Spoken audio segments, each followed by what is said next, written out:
मेरा ये केस 2 साल पहले से 1.5 से पौने 2 साल से चल रहा है। 17 अगस्त को 2022 को सीबीआई की पहली केस फाइल हुआ था और 22 अगस्त 2022 को पीसीआई फाइल हुई थी।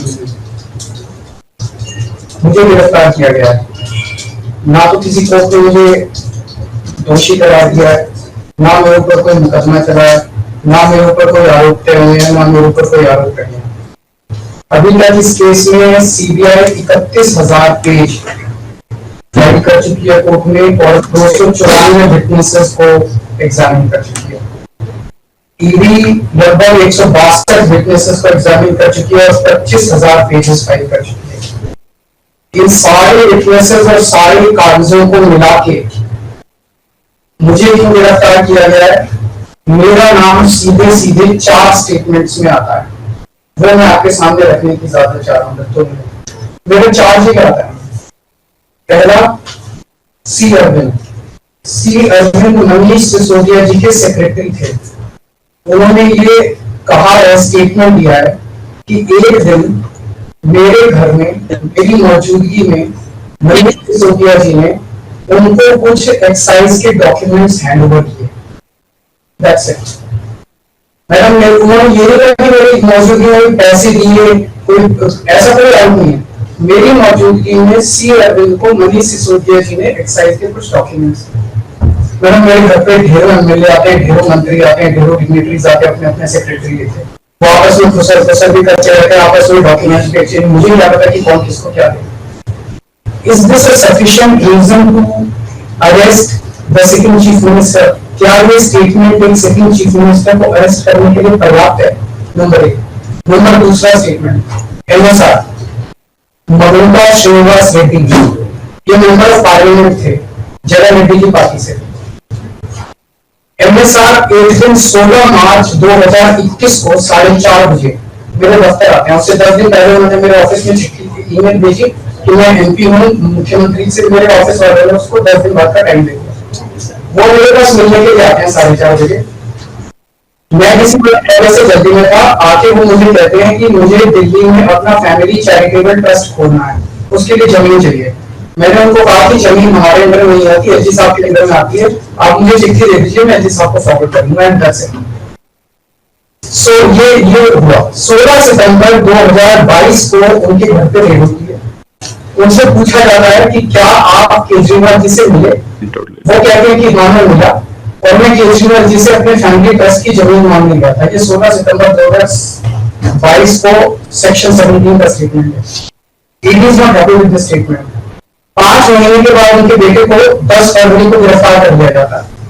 उसके बावजूद भी वो अपने स्टेटमेंट पे कायम रहते हैं। उनका दोबारा गिरफ्तारी के बाद स्टेटमेंट दिया जाता है, वो कायम रहते हैं। 5 महीने जब उनका बेटा गिरफ्तार रहता है तो बात टूट जाता है।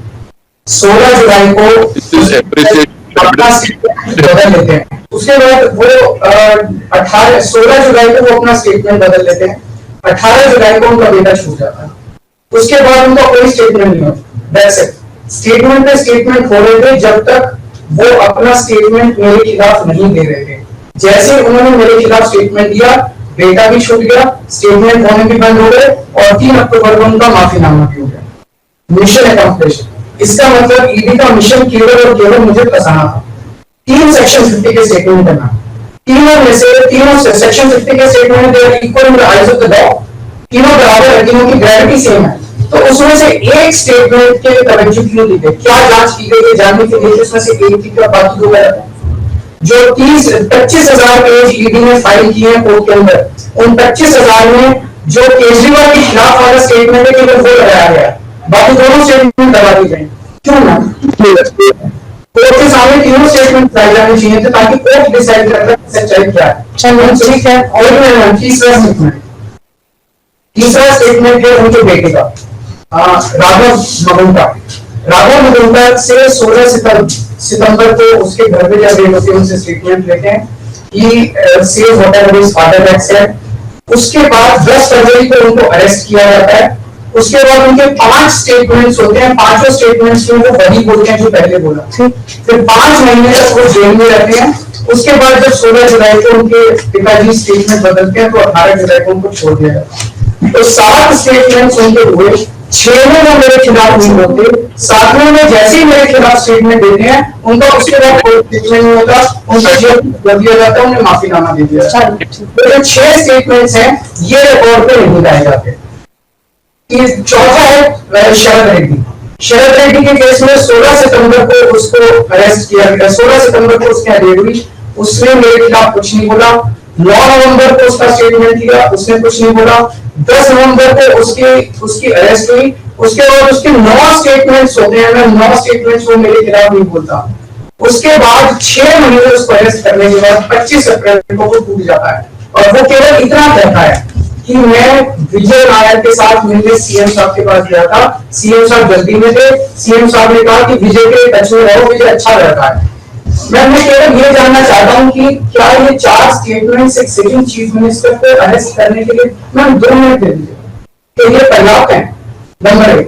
नंबर 2, जो 30,000 पेज फाइल किए गए हैं, ये 30,000 पेज के अलावा 1 लाख पेज ईडी के दफ्तर में जो हमारी बेगुनाही के सबूत है, उनको कोर्ट के सामने नहीं लाया गया। ये दूसरी बात मैं ये कहना चाहता हूँ, ये शराब घोटाले का पैसा आखिर है कहां? जो शराब घोटाला कहा जा रहा है, मैंने ये आरोप लगाया गया है कि 100 करोड़ रुपए किसी साउथ लॉबी में शराब की हमने पॉलिसी बनाने के लिए पार्टी, ये जस्टिस संजीव खन्ना का ऑर्डर है। जस्टिस संजीव खन्ना का order page 22 para 12. The assertion in the complaint filed by DOE that kickback of rupees 100 crore was actually paid by Linker Group is a matter of debate.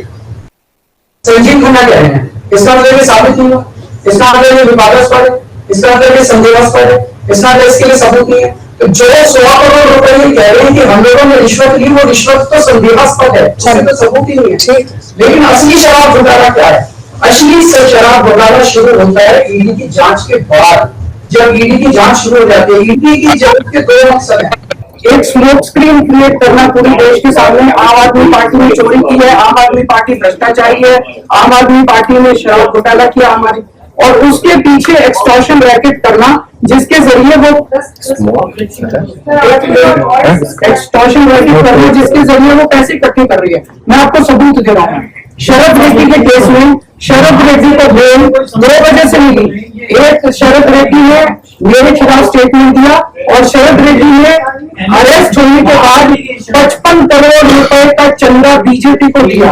55 crore रुपए के bonds arrest, so he got his bail, he got his bail. So now the money trail is clearly established. Money trail is clearly established. Then just one last 1 minute. Last 1 minute. तो money trail is establish ma'am, उसने अपनी bell arrest होने के बाद 55 करोड़ रुपए का चंदा BJP को दिया, बीजेपी के अकाउंट में सीधा गया। मनी ट्रेल इज एस्टैब्लिश, और यही पूरी जांच का मकसद था। एक तरफ आम आदमी पार्टी को क्रश करना, एक स्मोक स्क्रीन क्रिएट करना, भ्रम का पर्दा, और पीछे से एक्सटॉर्शन करना।